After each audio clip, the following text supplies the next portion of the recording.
बड़ी खबर यह है कि पहली बार ये मौका है कि जब स्पीकर पद को लेकर चुनाव होगा, विपक्ष ने बाकायदा अपने उम्मीदवार को तैयार कर लिया है। लोकसभा स्पीकर को लेकर ये बड़ी खबर, बड़ी जानकारी है।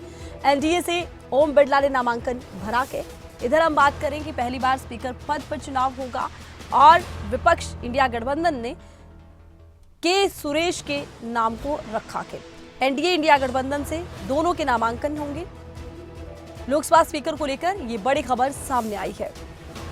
एनडीए से ओम बिरला होंगे तो इधर विपक्ष यानी कि इंडिया गठबंधन से के सुरेश का नाम सामने आया कि पहली बार स्पीकर पद को लेकर चुनाव होगा। इंडिया गठबंधन के सुरेश ने नामांकन भरा के। एनडीए और इंडिया गठबंधन दोनों के नामांकन, तो पहली बार ये मौका होगा जब स्पीकर पद को लेकर इस तरह से चुनाव की स्थिति बनेगी। विपक्ष की तरफ से देखिए कहा यह गया कि अगर आप हमें डिप्टी स्पीकर का पद देते हैं तो हम स्पीकर के चुनाव में आपके साथ हैं, लेकिन इस पर कहा यह जा रहा है कि सत्ता पक्ष ने विपक्ष को कोई जवाब दिया नहीं। वो पहले तय करे, फिर अध्यक्ष के लिए समर्थन मिलेगा।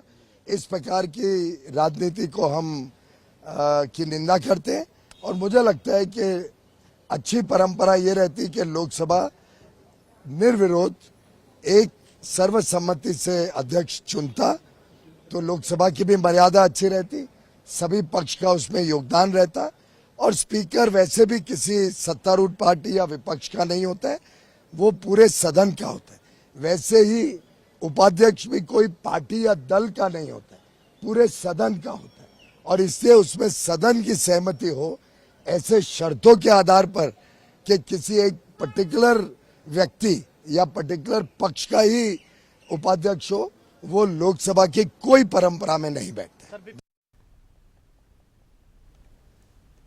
तो देखिए स्पीकर पद पर जिस तरह से अब चुनाव की स्थिति बनी है, इसको लेकर सत्ता पक्ष ने कहा कि किस तरह की राजनीति हमने नहीं देखी है, ये किस तरह की राजनीति की जा रही है। इधर इंडिया गठबंधन की तरफ से बाकायदा स्पीकर पद के लिए नामांकन भरा गया है के सुरेश का नाम सामने आया है और पहला ये मौका है जब इस तरह से स्पीकर पद को लेकर चुनाव की स्थिति बनी है। पहली बार स्पीकर पद को लेकर देश में चुनाव हो रहा है। इंडिया गठबंधन से के सुरेश ने नामांकन भर दिया है। एनडीए इंडिया गठबंधन से यानी कि दोनों ही तरफ से अब नामांकन भरा है।